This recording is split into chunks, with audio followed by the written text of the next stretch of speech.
在之前講六祖慧能的影片中呢，我們提到了慧能的大師兄神秀，還有那場著名的祭子大賽。但是憑借一首祭子獲得衣钵成為六祖的慧能，就只能趁夜出逃，隱姓埋名躲進深山。而沒能成為六祖的神秀，在慧能出逃後又在做些什麼呢？他真的對慧能恨之入骨吗？如果說他是個失敗者，為什麼在晚年就能成為两京法主、三帝國師，甚至是女皇武則天都要給他行跪拜大禮？今天我们就翻開《舊唐書》裡記載的碑文，來看看神秀大師的一生都經歷了些什麼吧。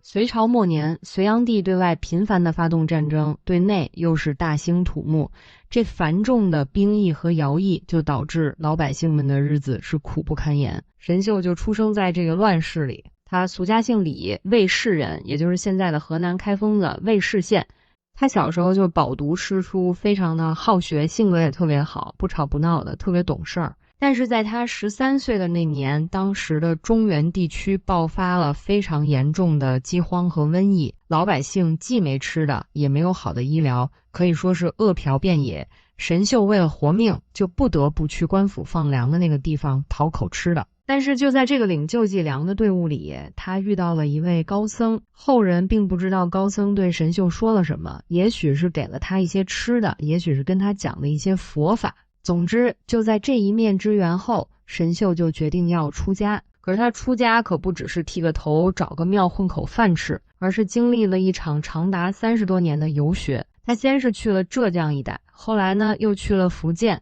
甚至去到了廣東的羅浮山，還有像是天台山、廬山這些名山大川，他都走遍了。史書上稱他是少覽經史，博宗多聞，意思就是說他不光只是學習佛經，像是易經啊、道德經，甚至是儒家經典，他都研究得非常透徹。所以他在遇見五祖弘忍之前，就已經是一名精通儒釋道的頂尖學者了。但是神秀始終覺得這些書本上的知識解不開他最終極的困惑。直到他46歲那年，他得知黃梅的東山寺有一位叫弘忍的禪師，就覺得那個地方能給他答案。於是呢，他就毅然決然地向着湖北的黃梅出發。按照那個年代的平均壽命，神秀可以稱得上是老年人了。而且這時候的他已經是滿腹經綸，按理說啊，他來到寺廟裡，那至少也得是管理層的位置。但是神秀可不是來這兒享清福的。《傳法寶記》裡面有記載，決心苦節以喬疾自翳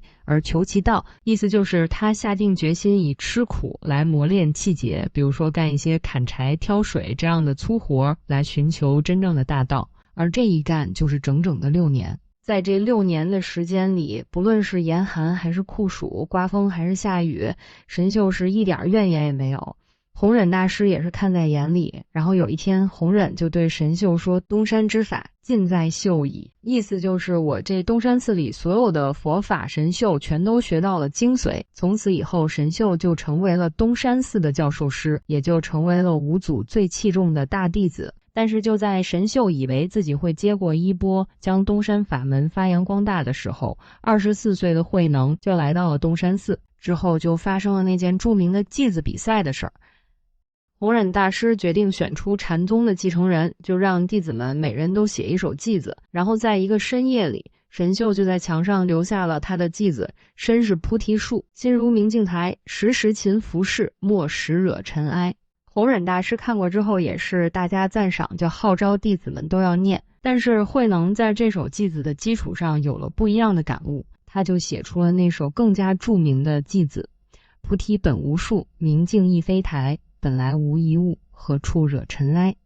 後來弘忍大師就決定傳衣缽給慧能，然後就是慧能連夜出逃，幾百名弟子追殺慧能的劇情了。那麼為什麼弘忍大師會把衣缽傳給不識字的慧能，而不是滿腹經纶的神秀呢？神秀真的就是追殺慧能了嗎？在胡適的《神會和尚遺集》裡給出了這樣的觀點，他認為當時的中國禪宗主要是以非常深奧的印度經典來傳承，如果以神秀學院派的方式繼續發展，那麼禪宗就很可能會變成一個只有知識分子才能學習的哲學。但是慧能是嶺南的樵夫出身，他不識字，代表的是底層的平民，所以傳位給慧能才能讓禪宗具有普世的價值，因為它可以用最直接最簡單的方式去弘揚佛法。還有日本學者柳田勝山的初期禪宗史書的研究，以及當代思想史學者葛兆光的中國思想史，也都有相同的觀點，就是禪宗要發展壯大，必須要進行改變。那麼在慧能離開東山寺之後，神秀真的有氣急敗壞地追殺他嗎？其實這裡也有一個很深的誤會。首先，當時的神秀是公認的教授師，地位非常的高，而且根據史料的記載，他性格非常的谦和，即便是衣钵被慧能带走，也并沒有影響到神秀的地位。那麼神秀追殺慧能的這段故事又是從何而來呢？這裡就要提到慧能的大弟子神會。1926年，胡適在巴黎和倫敦的圖書館裡發現了一些敦煌出土的唐代手抄本。他經過考證後呢，就得到了一個觀點。胡適認為神會為了提升南宗的地位，就以戲劇性的情節，通過故事把北宗描繪成迫害者，從而呢來襯托出南宗的正統性。但是慧能在帶走衣钵後被同門師兄追殺的故事也是虛構的嗎？這件事可以在一些歷史痕跡中發現，大概率是真實發生的。首先從世俗的角度來說，五祖弘忍把衣钵傳給慧能，在當時絕對是一件大事。而東山寺的僧團大多都是讀過書的出家人，有的甚至有官家的背景，而慧能在一些人眼裡就是個荒蠻之地來的野蠻人。他帶走了象徵正統繼承權的衣钵，就意味着將來很有可能接管寺院的話語權，所以他們肯定是不服氣，甚至認為是慧能偷走了衣钵，畏罪潛逃。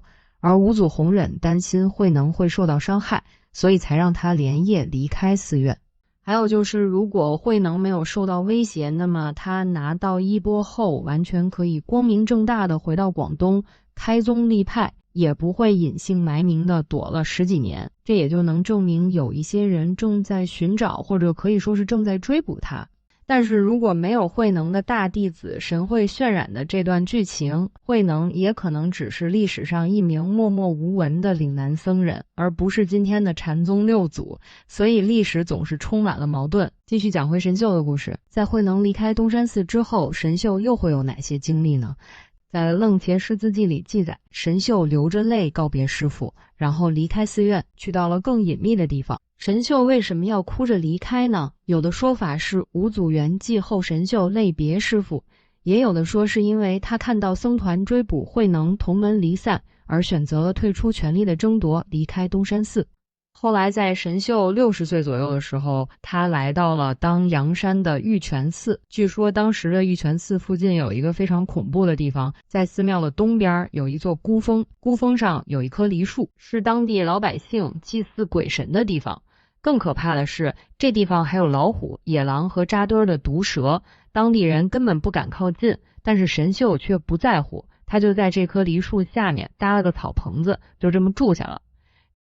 後來的一天夜裡，神秀在梨樹下打坐的時候，這附近的猛獸毒蟲竟然全部都自己離開了，他們把這個地盤讓給了神秀。他散發出的慈悲和寧靜的氣場，就連動物都能感應到，不忍心傷害他。這寒來暑往的，又是10餘年過去了。此時的神秀甚至脫掉了僧袍，穿着和百姓一樣的衣服。沒有人知道，這個看起來平平常常的老人家，就是當年五祖弘忍大師親自認證的東山之法的傳人。但是慢慢呢，就有人發現，在當陽山上住着個老神仙，於是一傳十，十傳百，一些想學佛法的人就翻山越嶺的來到當陽山找神秀求法。而神秀的名聲也是從湖北傳到了河南，從民間傳到了官場，最後終於傳到了當時最有權勢也是最可怕的一個女人的耳朵裡，那就是女皇帝武則天。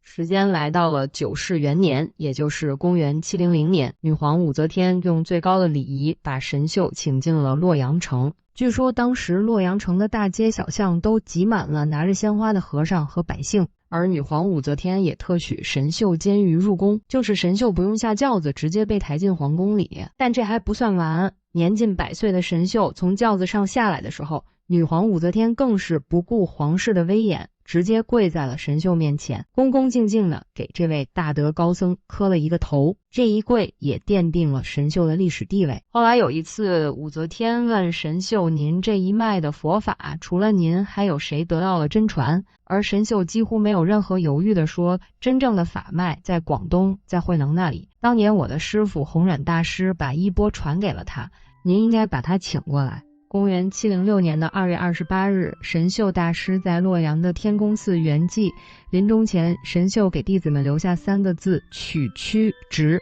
然後還交代弟子們：我死後，你們要把我送回當陽山。而就在神秀大師圓寂的前幾天，當陽山上他住過的平地上開出了白蓮花，這也意味着聖人將去，也是一種極高境界的圓滿。關於他留下的3個字，每個人都有自己的理解吧。這就是神秀大師的故事，感謝您的收聽和收看，我們下次再見。